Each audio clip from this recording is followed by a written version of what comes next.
ଅତୁଟ ବନ୍ଧନ ଧାରାବାହିକରେ ଆପଣମାନେ ଦେଖିବେ ମନ୍ଦିରରେ ଲାଗିଥିବା ବମ୍କୁ ଡିଫ୍ୟୁଜ୍ କରିବାକୁ ତ୍ରିନାଲି ଓ କ୍ରିଷିକା ଚେଷ୍ଟା କରିବେ। ଶେଷରେ ତ୍ରିନାଲି କ୍ରିଷିକାଙ୍କୁ ନେଇ ସେ ବମ୍କୁ ଡିଫ୍ୟୁଜ୍ କରିବାକୁ ଆସିବେ ଆଉ ସେମାନେ ଆସି ପାହାଡ଼ ପାଖରେ ପହଞ୍ଚିବେ।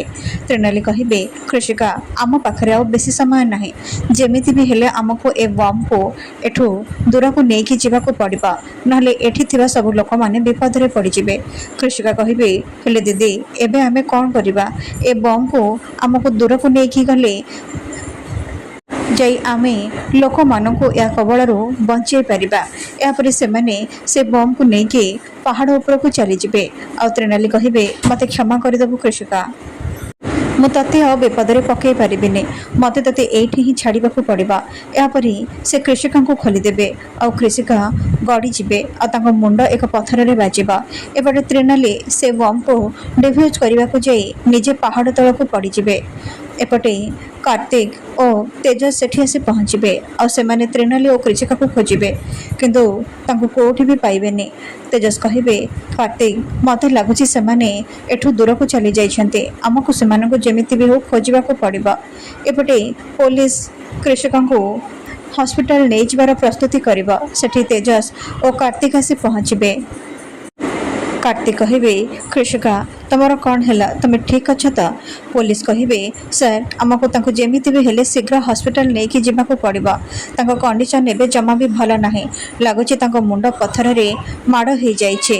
ଏହାପରେ ଆମ୍ବୁଲାନ୍ସ ଆସି କ୍ରିଷିକାକୁ ହସ୍ପିଟାଲ ନେଇଯିବ ଆଉ କାର୍ତ୍ତିକ ମଧ୍ୟ ତାଙ୍କ ସାଙ୍ଗରେ ଯିବେ। ଏପଟେ ତେଜସ୍ କହିବେ, କ୍ରିଷିକା ଯଦି ଏଠି ଅଛନ୍ତି ତାହେଲେ ତ୍ରିନାଲି କୁଆଡ଼େ ଗଲେ? ମୋତେ ଯେମିତି ବି ହେଉ ତ୍ରିନାଲିକୁ ଖୋଜିବାକୁ ପଡ଼ିବ, ତାଙ୍କ ଜୀବନ ଆଉ ବିପଦରେ ପଡ଼ିଯାଏନି ତ? ଏହାପରେ ସେ ତ୍ରିନାଲିକୁ ଚାରିଆଡ଼େ ଖୋଜିବେ, କିନ୍ତୁ କେଉଁଠି ବି ପାଇବେନି।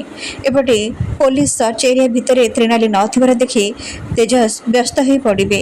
ଏପଟେ ତ୍ରିନାଲି ପାହାଡ଼ ତଳେ ରକ୍ତାକ୍ତ ଅବସ୍ଥାରେ ପଡ଼ିଥିବେ ଆଉ ଦେବୀ ମାଙ୍କ ଓଢ଼ଣୀ ତେଜସ୍କୁ ତ୍ରିନାଲିକୁ ଖୋଜିବାରେ ସାହାଯ୍ୟ କରିବ। ଏହାପରେ ସେ ପାହାଡ଼ ତଳେ ତ୍ରିନାଲିଙ୍କୁ ଦେଖିବେ ଆଉ ତାଙ୍କୁ ସେଠୁ ଉଦ୍ଧାର କରିବାକୁ ଚେଷ୍ଟା କରିବେ। ଏପଟେ କାର୍ତ୍ତିକ କହିବେ, କ୍ରିଷିକାଙ୍କର କ'ଣ ହେଇଛି, ସେ ପୁରାପୁରି ଠିକ୍ ହେଇଯିବ ତ ଡକ୍ଟର?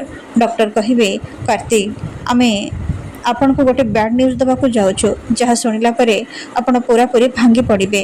ଏପଟେ ମହେନ୍ଦ୍ର ଓ ଭବାନୀ ଆସି ହସ୍ପିଟାଲରେ ପହଞ୍ଚିବେ। ଡକ୍ଟର କହିବେ, କାର୍ତ୍ତିକ ଆମେ କ୍ରିଷିକାଙ୍କୁ ତ ବଞ୍ଚାଇ ନେଇଛୁ, ହେଲେ ତାଙ୍କ ପିଲାକୁ ଆମେ ବଞ୍ଚାଇ ପାରିଲୁନି, ତାଙ୍କୁ ବଞ୍ଚାଇବା ବହୁତ ମୁସ୍କିଲ ହୋଇପଡ଼ିଲା।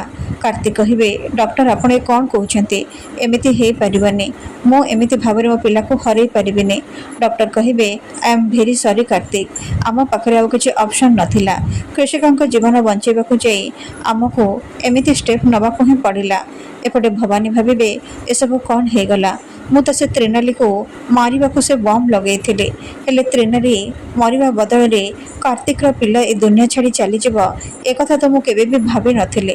ନାଇଁ ନାଇଁ ଏମିତି ହେଇପାରିବନି, ମୋ କାର୍ତ୍ତିକ ଏବେ ତାର ସବୁ କିଛି ହରାଇ ଦେଲା, ଇଏ ତ ବହୁତ ଖରାପ ହେଇଗଲା, ସେ ତ୍ରିନାଲିକୁ ମୁଁ ଜମା ବି ଛାଡ଼ିବିନି। ଏପଟେ ଡକ୍ଟର କହିବେ, ଆପଣମାନେ ଏଠି ପେସେଣ୍ଟକୁ ଡିଷ୍ଟର୍ବ କରନ୍ତୁନି, ବାହାରକୁ ଚାଲିଯାଆନ୍ତୁ, ନହେଲେ ପେସେଣ୍ଟଙ୍କ କଣ୍ଡିସନ୍ ଆହୁରି ବିଗିଡ଼ିଯିବ। ଏହାପରେ ସେମାନେ କାର୍ତ୍ତିକକୁ ନେଇ ବାହାରକୁ ଚାଲି ଆସିବେ। ଏପଟେ କାର୍ତ୍ତିକ କହିବେ, ଭଗବାନ ମୁଁ ତୁମର କି କ୍ଷତି କରିଥିଲି?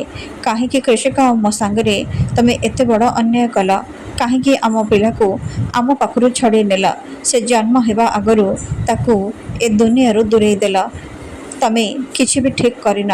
ଆଜି ପର୍ଯ୍ୟନ୍ତ ମୁଁ ତୁମକୁ ପୂଜା କରି ଆସୁଥିଲି, ତୁମକୁ ମାନି ଆସୁଥିଲି, ହେଲେ ଆଜିଠୁ ମୁଁ କେବେ ବି ତୁମକୁ ପୂଜା କରିବିନି, ମୁଁ ନାସ୍ତିକ ହେଇଗଲି।